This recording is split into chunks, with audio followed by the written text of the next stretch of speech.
All right, let's get to the fantasy drafts that folks are already. Sure. When's the ideal time to do a fantasy draft? I try to do it as late as possible because you know people are going to get injured during preseason, during training camp. It's going to throw everything upside down. People get all excited about doing it on a certain day in August. I try to delay mine, not that anybody cares, as long as I possibly can. I want to know who's healthy going into the start of the season before I set my team. 1,000%. The best time to do a draft for a league, if you're setting up for a league, is as late as possible for that to that point. But if you're doing your own draft, i.e., if you're in a best ball or you're competing against people you don't know, I actually think for somebody like you, you'd want to draft as early as possible because you're aware of training camp battles or players that are going to be more valuable later in the season than perhaps maybe the average person. So when you have more information, you're aware like, oh, I know they really like this rookie, and he's not on people's radar yet. But so you can get value there. But I think for an entire league, you could. We did one of the shows I did at ESPN was called The Fantasy Show, and we did a sketch that we ran every year, which was really great. And we did it the year that Jordy Nelson left early, he tore his ACL in training camp, right? It was Jordy Nelson, and there were a couple other big name players that were suddenly out for the year, and it was all these people complaining like, I just lost Jordy Nelson I just lost Jordy Nelson from my fantasy team. How can I do it? Like, we've got this revolutionary new product. It's called a calendar. With a calendar, you can figure out when the season starts and have your draft the day before. This is how you solve injuries in the preseason, with a calendar.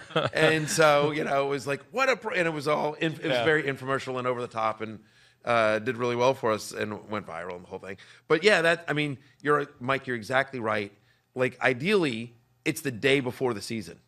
And I know leagues that will do their drafts on the Friday and Saturday after the Thursday night game. I know at NBC we're opening up the season with Bills at Rams, and they'll do it that weekend, and just count the stats from the first game retroactively. But I think that first week, either that weekend before that Thursday game or that Monday, Tuesday, Wednesday before the Thursday night game. I think for all fans, whether it's fantasy football or you're a fan of a certain team, that's what August is so much about, just fretting what's going to happen when they start playing the preseason games because it's inevitable. Yeah, guys are going to get injured during training camp, but still they go easier than they used to, sure, even though it still happens. But once you get into those games, I remember that Nelson injury. It was a preseason game at Pittsburgh, and it's just, boom, there it is, and he's done for the year, and it changes how you feel about the Packers. It changes how changes a lot of things, and so. And that happened fairly. It was like a week. I remember I had.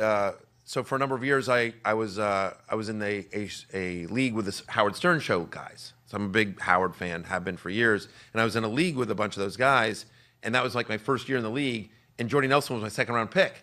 I'm like, here's this league that's gonna be talked about on the air, and I'm coming in as the expert, and they're all gonna be gunning for me, and I just lost my second round pick. We haven't played a game. What are we doing? Is it proven, because it sure feels this way, that every year the guy who is the consensus no-brainer number one ends up being a major disappointment? Isn't that, it just feels like that, like Christian McCaffrey, he's the guy, and every year there's that guy that everyone's got to have. It just seems like more often than not that guy ends up being a disappointment because it's a running back who gets banged up in some way. Right, sometimes. It's been tough. Just the last 2 years it's been Christian McCaffrey, right? And so obviously the last 2 years have been disappointing for him.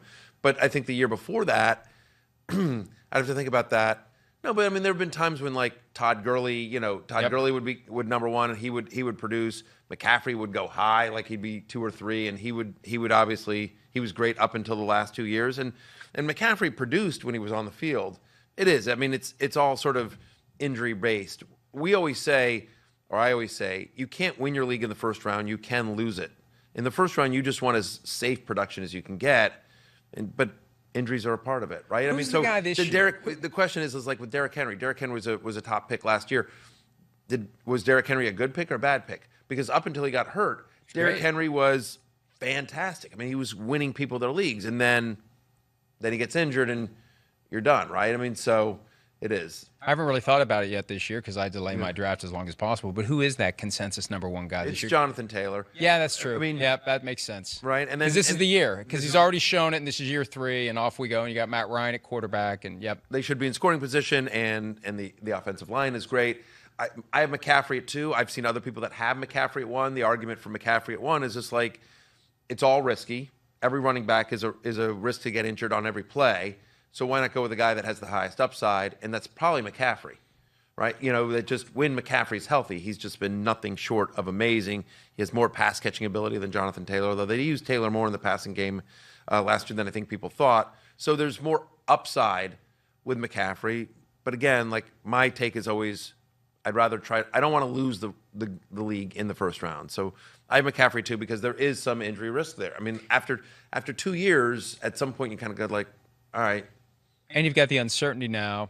We assume Baker Mayfield's going to be the quarterback, right, but we don't know. We don't know how it's going to go. You've got Ben McAdoo as the offensive coordinator. You got everybody on the hot seat there. That's got to be a factor in how reliable it is that McCaffrey, even if he's healthy, is going to have the kind of impact that we've seen him have in past years.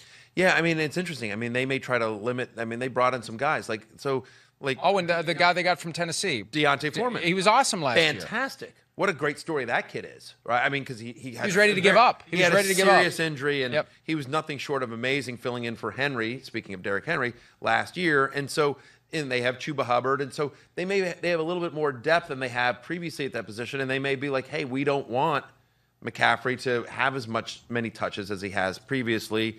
And you're right, it is really interesting. You've got a guy in McAdoo who's been a head coach and who's had a bunch of different offensive schemes. Like his offensive scheme with the Giants different than when he was with the Packers, right?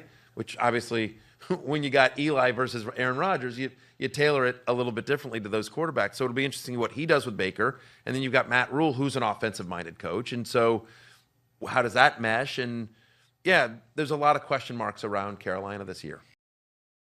Hi, I'm Mike Tirico, and thanks for watching. Make sure to hit subscribe for the latest news and highlights from NBC Sports.